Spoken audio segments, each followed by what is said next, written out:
querido candidato y deseablemente querido decano, desde el fallecimiento del decano de Madrid y presidente del Consejo General de la Abogacía de España, Antonio Pedrós, la influencia del ICAM en el Consejo se ha visto notablemente disminuida.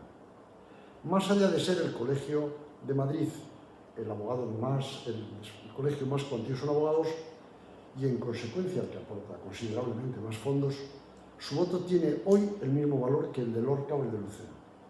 Tan solo durante supuestos excepcionales, donde la mayoría reforzada es aplicable a través de votos ponderados, es cuando la votación adquiere coherencia razonable con la posición del ICAM en la institución.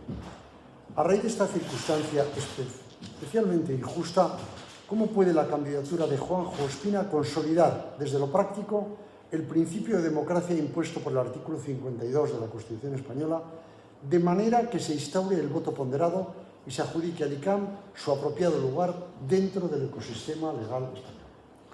Muchas gracias en primer lugar por darme la oportunidad de tener este coloquio contigo, querido compañero, a quien te admiro desde mi juventud y pocos años de ejercicio profesional, y a quien tenemos como un referente en la abogacía para todos aquellos que amamos el derecho de defensa.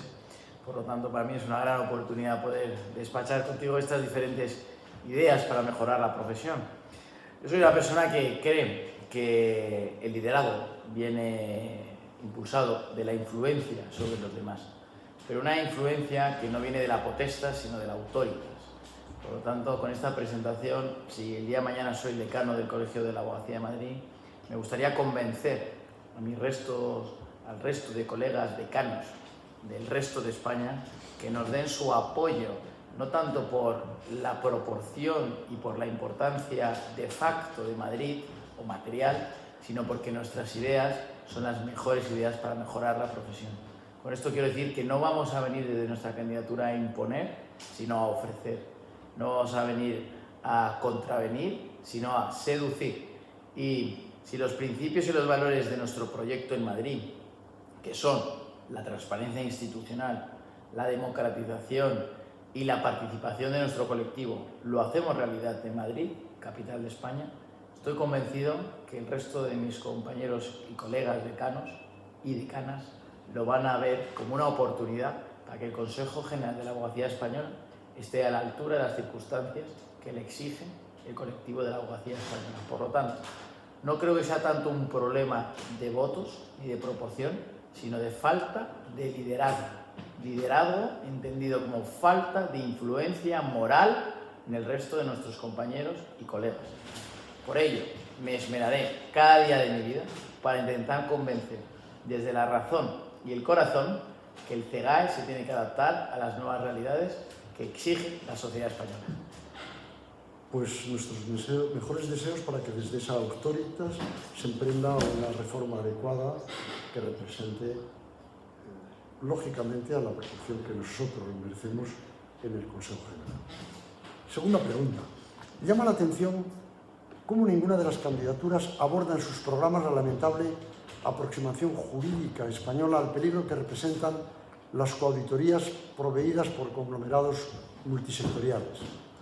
No puede ya decirse que el antecedente americano Les Sarbanes-Oxley, post-crisis 2002, es aislada, pues ni la India ni otros países han necesitado episodios financieros críticos para prohibir los servicios legales de las consultoras globales, las Big Four. Sí. Mientras todo esto ocurre, el legislador español mantiene una permisividad, el colegio también a lo largo de estos años, el Consejo también, sobre la práctica de los servicios de abogacía por las compañías de auditoría.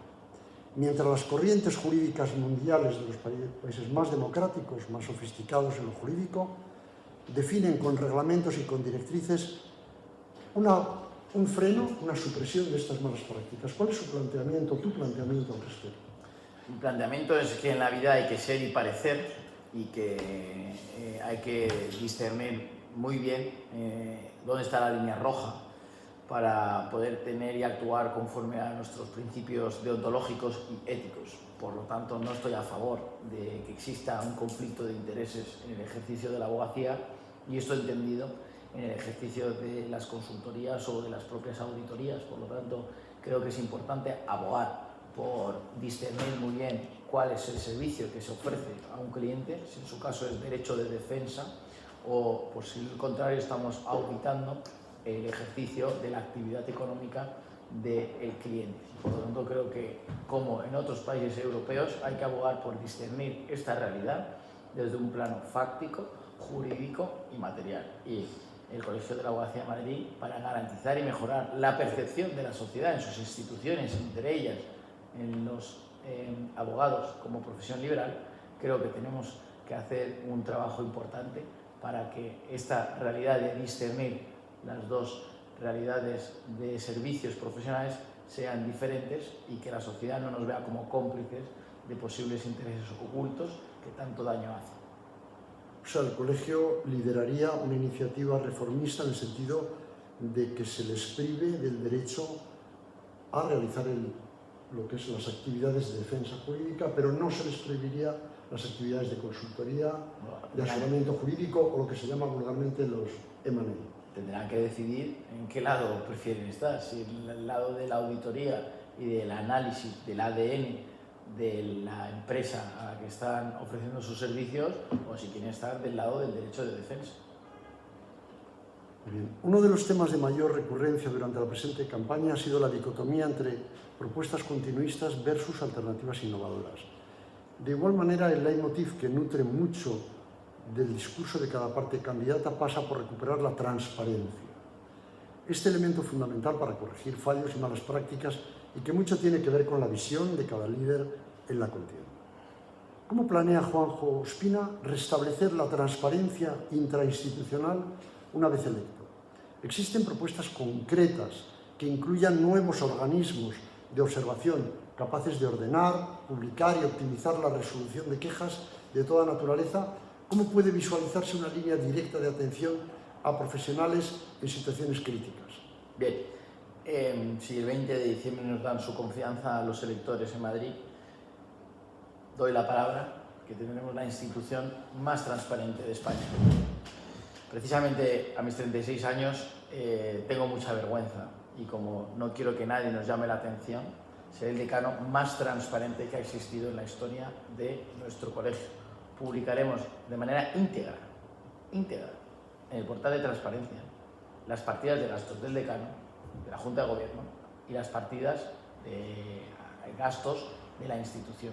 Crearemos también un comité que potencie esa mesa de contratación y que sea quien, conforme a criterios de eficiencia, de transparencia y de efectividad, decidan qué proveedor es el más idóneo para prestar un servicio a la institución. Hay que ser y parecer. Por lo tanto, si queremos que los colegiados se sientan identificados en su institución, tendremos que empezar por autorregularnos con mecanismos de responsabilidad social corporativa, como es la transparencia real de la casa. Y que no nos cuenten historias que en la actualidad existe un portal de transparencia, porque es una falta de respeto a toda la abogacía madrileña. Nadie sabe, salvo que se pregunten y, pese a sus reticencias, los gastos que han realizado miembros de la Junta de Gobierno, los almuerzos que han pagado con nuestras cuotas y los gastos que se han desarrollado. Y no solamente las partidas de los mismos, sino su finalidad para la institución y para la inmensa mayoría del colectivo. Por lo tanto, si soy decano, no solo publicaré los gastos, sino que informaré en qué se ha beneficiado la abogacía madrileña en la utilización de los recursos de toda la abogacía de Madrid. Muy bien. Su campaña ha sido vehemente respecto a la digitalización como palanca hacia la modernización de la profesión de España. Menciona incluso oficinas móviles y teléfonos especializados que estructuren el ejercicio de la abogacía en el marco de la revolución tecnológica que vivimos. Sin embargo, todo esto requiere un inmenso esfuerzo metodológico y de organización. ¿Cómo puede la administración de Juanjo Ospina conjugar el saneamiento institucional del ICAM con su modernización sin que esto represente una seria ralentización del funcionamiento general del colegio? Entendiendo el rol disminuido del ICAM frente al Consejo General de la Abogacía, ¿cuál será la estrategia de distribución de esfuerzos e influencias para acometer estos proyectos de modernización? El principal proyecto que hay que ejecutar es la relación que tenemos como Junta de Gobierno con nuestros colegiados. Y ahí hay que discernir entre la intranet, el servicio con el que nos comunicamos y una aplicación o herramienta digital entendida como app o aplicación móvil. Esto es una prioridad de nuestra Junta de Gobierno y por lo tanto tenemos que diferenciar y analizar qué servicios queremos dar a los colegios. El primer servicio que llevamos en el programa electoral es el de inteligencia artificial. Ya existen diferentes proveedores que nos lo han ofrecido. La cuestión y la reflexión que hay que hacerse es cómo vamos a ofrecer la inteligencia artificial a todo el colectivo de la abogacía madrileña. Me estoy refiriendo a que tenemos que hacer una transformación digital cuyo coste sea correspondiente con la realidad para no volver a caer en tramas del pasado y poder analizar cómo ofertar desde la mejor calidad este servicio a nuestros colegios. Por lo tanto, en primer lugar, tendremos que trabajar nuestra intranet o página web para poder cargar en la misma los servicios que queremos ofrecer. ¿Qué servicios queremos ofrecer de manera concreta? La inteligencia artificial, el programa de gestión de despachos, la posibilidad de atender a los juicios de manera telemática o conversaciones con los centros penitenciarios. Queremos acceder al centro de estudios desde nuestra aplicación móvil. Queremos tener la firma del carnet de abogado digitalizada en nuestra aplicación para no tener que cargar con el carnet encima. Queremos poder firmar desde nuestra propia aplicación móvil. Queremos poder tener un servicio de hojas de encargo que para los más despistados o los más jóvenes es una cuestión que a veces se olvida. Todo eso digitalizarlo y guardar inclusive conversaciones que mantenemos con nuestros clientes en una nube. Por lo tanto, tenemos que identificar, uno, materialmente qué servicios vamos a ofrecer y dos, cómo vamos a ofrecer los mismos a los colegiados. Desde el intranet, página web o desde la aplicación móvil. Y eso es una prioridad que tenemos que desempeñar con transparencia y con eficiencia para analizar quién va a desarrollar ese software para poder implementar cuanto antes en nuestra corporación. ¿Vais a iniciar conversaciones con Thomson Reuters u otros agentes para facilitar servicios de prognosis jurisprudencial para los abogados que no pueden adquirir esos sistemas muy costosos de prognosis jurisprudencial? Eso será nuestra más absoluta prioridad. La prioridad será potenciar el conocimiento y para potenciar el conocimiento hay que democratizar el acceso al conocimiento. Cuanto más fácil sea el acceso al conocimiento, tendremos una mejor abogacía y una mejor profesión. Por lo tanto, sí a buscar análisis y puntos de encuentro con las editoriales jurídicas y sí a algo muy importante, gracias por la pregunta, que es la jurimetría, que va en el ADN de esta candidatura. Porque aquello que no se mide, no se cuenta. Queremos desde la Abogacía de Madrid, si nos dan su confianza el 20 de diciembre, tener una medición de los retrasos judiciales, de qué juzgados hay retrasos, de cuál es el trato de la Administración de Justicia de ese juzgado con los letrados, de las resoluciones si van en una dirección o en otra, si se protege más a la empresa, al trabajador, la presunción de inocencia o se entiende que hay mayores índices de culpabilidad, para sacar nuestros propios análisis. No desde la confrontación, sino desde el análisis de propuestas de solución, porque lo que no es de recibo, y por eso esta candidatura, y espero que nos den su confianza, que siga pasando el tiempo y que nadie haga ninguna propuesta para mejorar los tiempos en la Administración de Justicia. Ya no solo el respeto, sino los tiempos. Esta candidatura quiere medir por qué se producen esos retrasos, quiénes son los responsables de los mismos y encontrar soluciones. ¿El voto electrónico es algo también que se incorpora dentro de esta pequeña revolución tecnológica? El voto electrónico tiene que ser la mayor prioridad. No puedo comprometerme a implementarlo en los 100 primeros días, pero ojalá fuéramos capaces de hacerlo, porque será una seña de identidad de lo que esta candidatura quiere hacer. No quiero ni creo que nos merecemos una Junta de Gobierno que no escucha a su colectivo. Inclusive creo que sería muy interesante cuando lleguemos al colegio no solo hacer una auditoría contable de cómo está la situación, sino hacernos nosotros mismos una auditoría de preocupación, de cuáles son las primeras medidas que tenemos que ejecutar. Si implementar el voto electrónico cuanto antes, si reformar Serrano 9 para ofrecer oficinas a los colegiados que quieran atender a sus clientes, si potenciar los pactos internacionales, si mejorar el centro de estudios, si mejorar el Departamento de Derecho de Defensa, si digitalizar los trámites con el turno de oficio, si sentarnos a hablar con el Consejo General del Poder Judicial para que exista una baja procesal de una vez y las madres y los padres y las personas que tengan una enfermedad puedan suspender esos plazos de recursos sin tener que estar ante la incertidumbre del juez o la jueza que decide no suspender porque estamos en una situación que nos impide ejercer el derecho de defensa con agilidad. Yo creo que es muy importante identificar cuáles son los problemas, los retos, que no son pocos, y ponernos a trabajar para solucionarlos. ¿Habéis pensado, aparte del voto electrónico, en los sondeos electrónicos? Sondeos constantes, el contacto directo, el tacto de la profesión.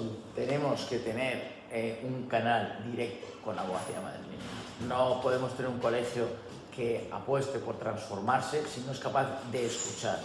Escuchar en su sentido más amplio. Escuchar a los abogados que están en Plaza Castilla, en el turno de oficio, en la abogacía de los negocios. Por ello vamos a implementar diferentes secciones y comisiones y observatorios de trabajo, que si ganamos será lo primero que tenemos que hacer.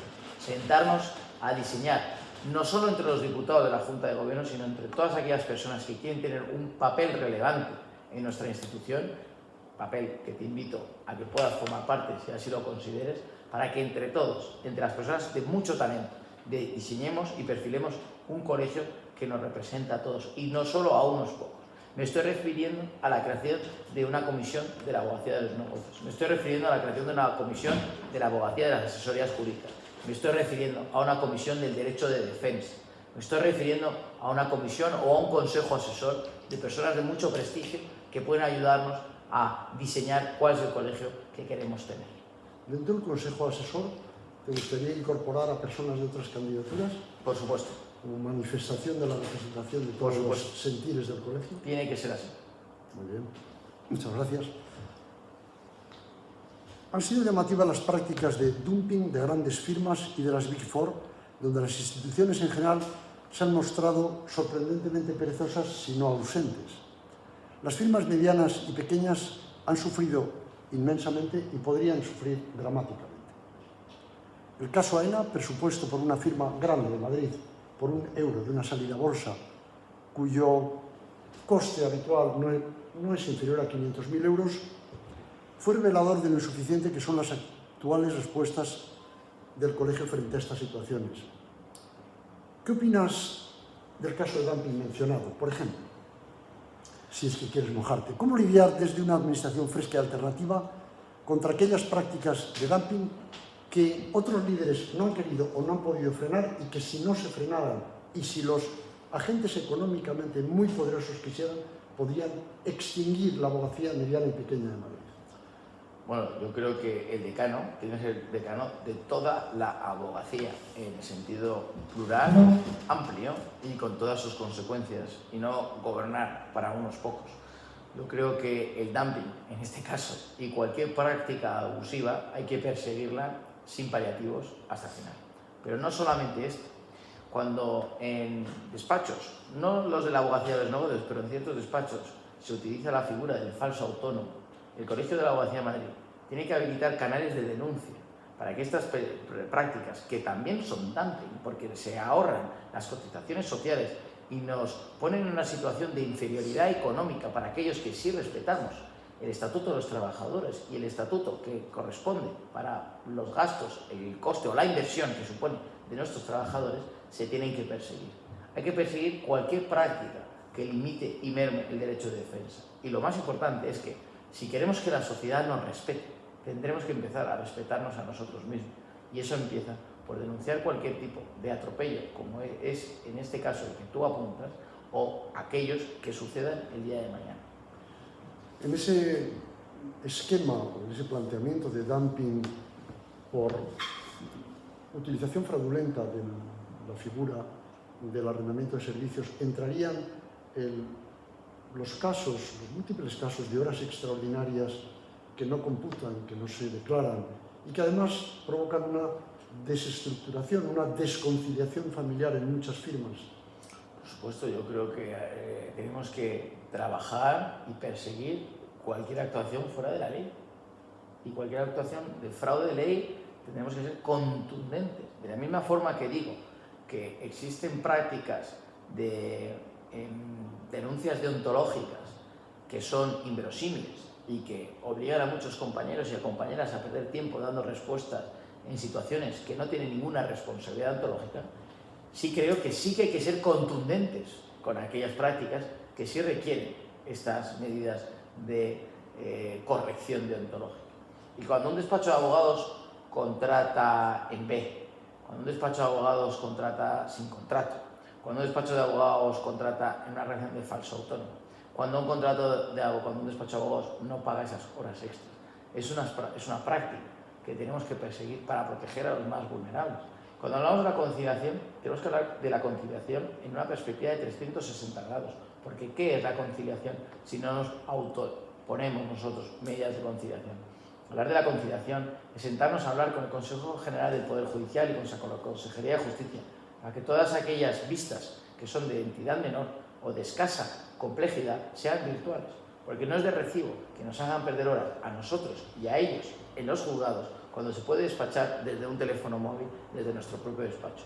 Medidas así ayudarían a la conciliación familiar y laboral y no se están poniendo encima de la mesa, pero también ayudaría a la conciliación métodos alternativos de resolución de conflictos, como son las cortes de arbitraje o la mediación. Yo creo que el Colegio de la Abogacía de la Madrid, como colegio de la Abogacía de Madrid, tiene que defender a la Abogacía de Madrid. Por lo tanto, no se me ocurre una idea mejor que potenciar nuestra corte de arbitraje y que todos los litigios de habla hispana se realicen en Madrid y no en cortes como París. Y para ello tendremos que trabajar desde un plano de eficiencia y de calidad en nuestros ámbitos y de transparencia y elección en los mismos.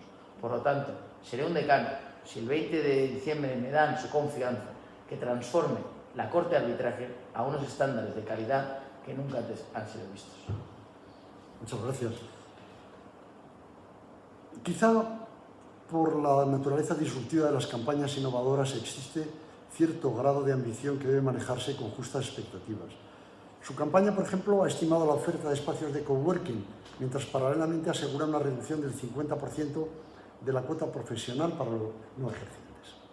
En tiempos de austeridad y atado a limitaciones burocráticas y presupuestarias, ¿cómo plantea el candidato Juanjo Ospina combinar propuesta de gasto con propuestas de presupuestos muy buena pregunta, moderados e inflexibles? ¿Existe la intención de reducir costes? Y de ser así, ¿qué rutas preestablecidas tienes para lograrlo? ¿Has pensado en alguna desinversión de activos? ¿Qué has pensado para generar? Es una gran pregunta. En primer lugar, la responderé. Hay que ser muy pulcro con el gasto y analizar si ese es idóneo o si no es idóneo para el colectivo de la abogacía madrileña. Comidas por valor de 30.000 euros con personas a título particular enmascaradas de interés general no va con mi filosofía de vida. Por lo tanto, será un gasto que no se va a acometer. Habrá que analizar cuáles han sido los gastos de publicidad que se han desarrollado o de actos que se han generado en el ICAM y si los mismos se podrían haber realizado de una manera diferente. Habrá también que sentarse a analizar si todos los gastos en reprografía o gastos que han existido con motivo de actos supuestamente sociales por el bien de todos se tienen que volver a realizar o se pueden modificar.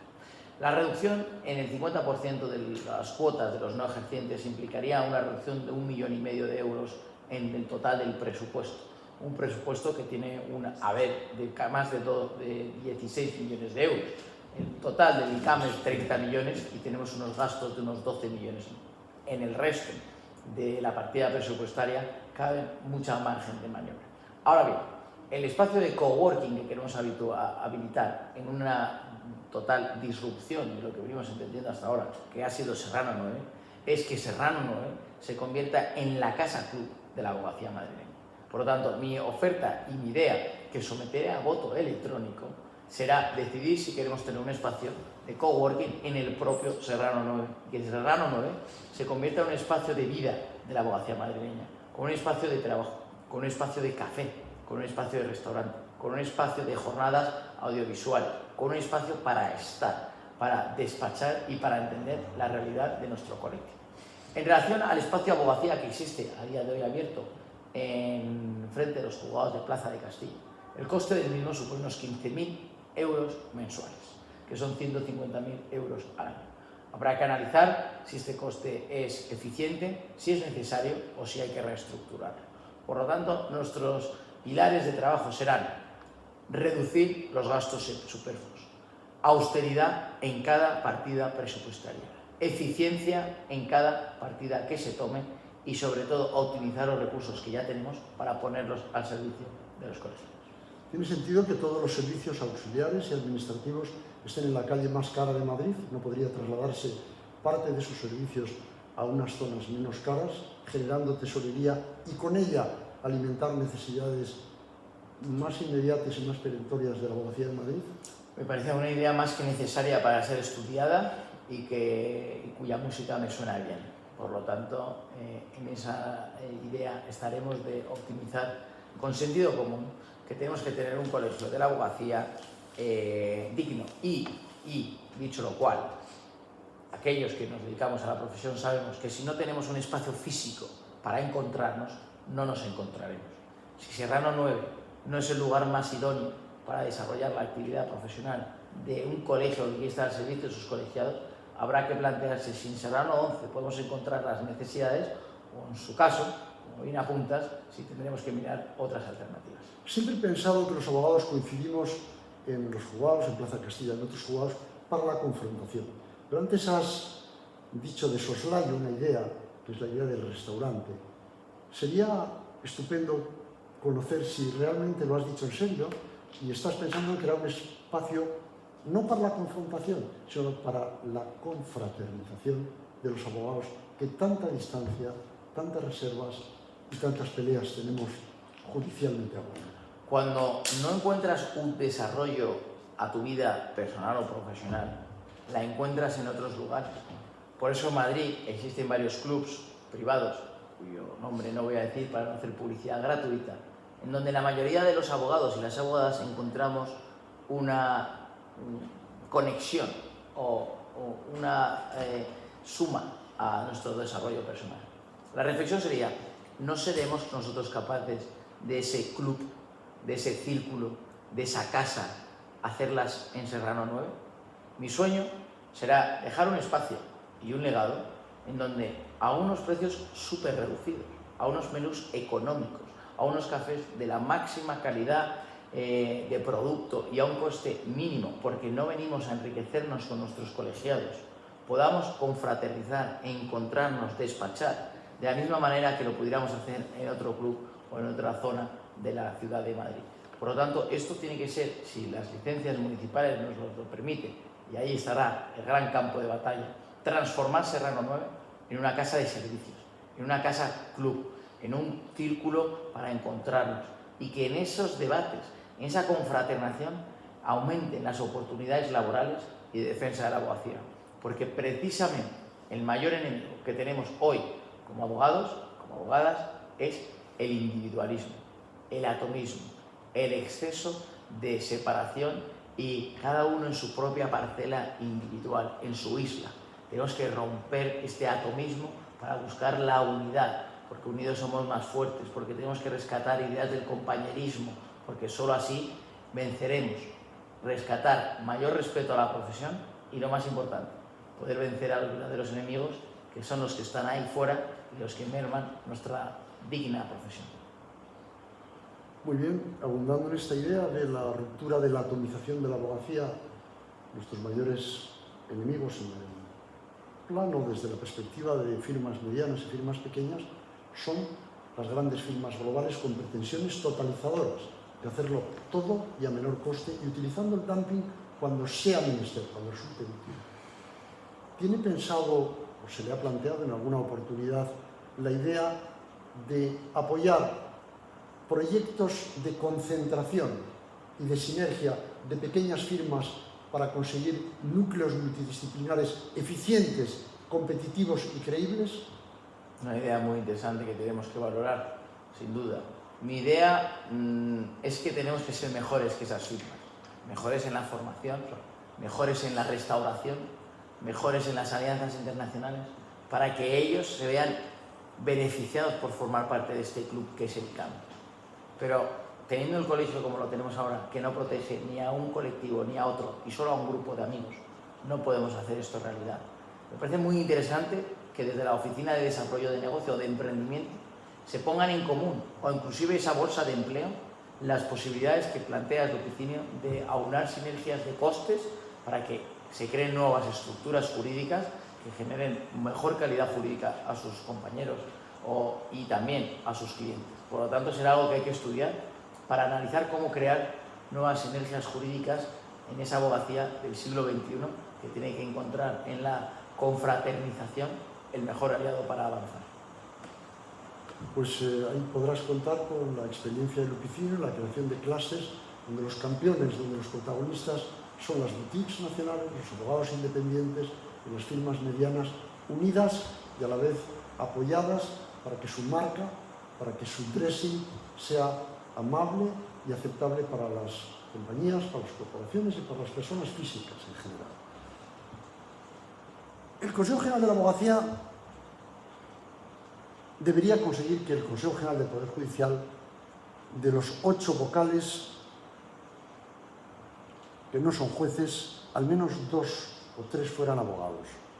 Pues somos los operadores jurídicos, primero los más abundantes, y somos los que yo creo que mejor conocemos el funcionamiento de la Administración de Justicia desde el lado de los justiciables. ¿Tiene Juanjo Espina alguna intención de movilizar influencias y discurso y diálogo para potenciar nuestra presencia en el Consejo General del Poder Judicial? Ideas, discurso y diálogo. Tenemos que ser, el Colegio de la Abogacía de Madrid, un líder moral para poner en valor los vocales del sector de la abogacía que tienen que defendernos en el órgano de los jueces, como recoge el espíritu de la Constitución.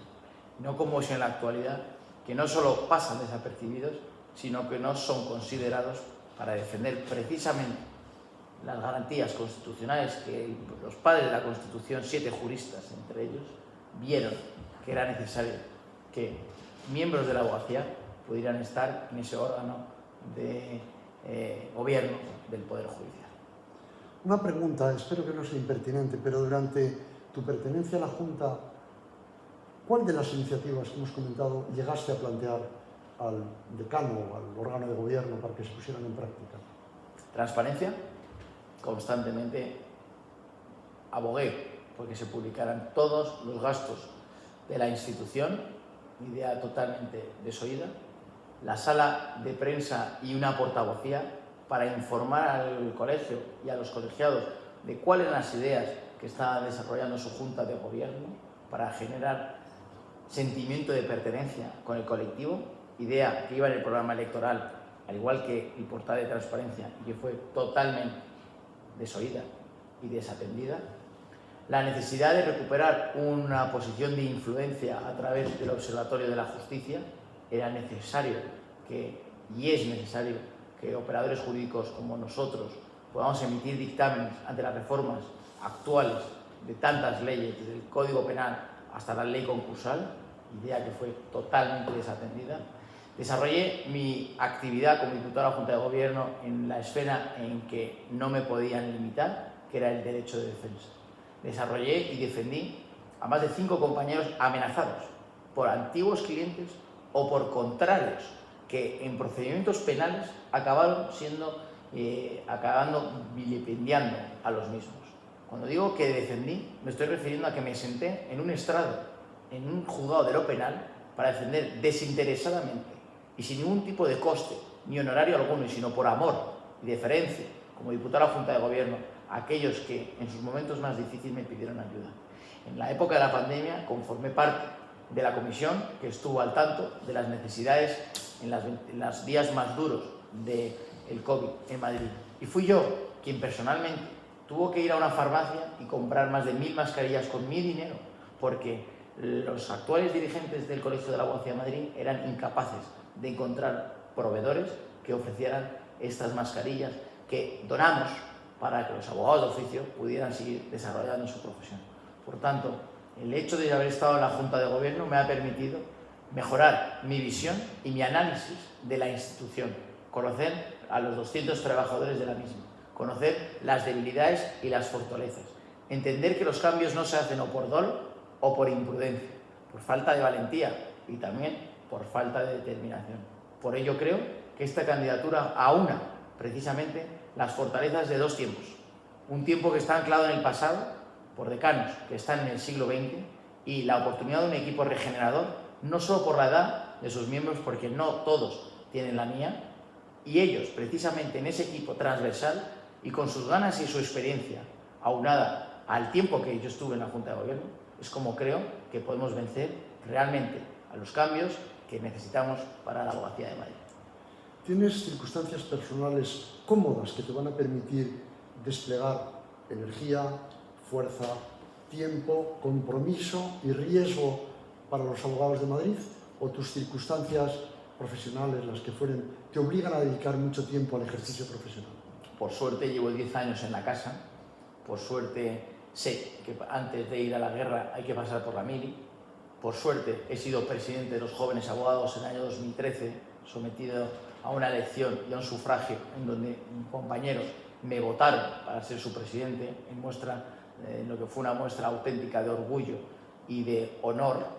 Posteriormente volví a acudir a otro sufragio en otra junta de jóvenes y en 2017 fui diputado de la Junta de Gobierno del Colegio de la Abogacía de Madrid. Pese a que sea joven, no soy tonto y creo que soy bastante responsable de mis 36 años haber construido mi despacho de abogados con una mano delante y una mano detrás, dándole a comer a más de 6 familias de manera directa y otras 6 de manera indirecta. Con esto quiero decir que creo que tengo la capacidad para saber delegar y la responsabilidad para entender el tiempo que voy a prestar a la institución. Posiblemente sean jornadas completas de un día entero o medias jornadas de diferentes días. Pero lo que tengo claro es que si he tomado la determinación de querer asumir esta responsabilidad, la realizaré con la máxima determinación, con la máxima rigurosidad y con el único fin, que es dejar un gran legado a las generaciones venideras. Y cuando nos volvamos a ver en 5 años, estemos todos orgullosos del cambio que hicimos al Colegio de la Abogacía de Madrid. ¿No crees que con este milecálogo realmente es un puesto full time y no a tiempo parcial, el del decano del Colegio de Abogados de Madrid?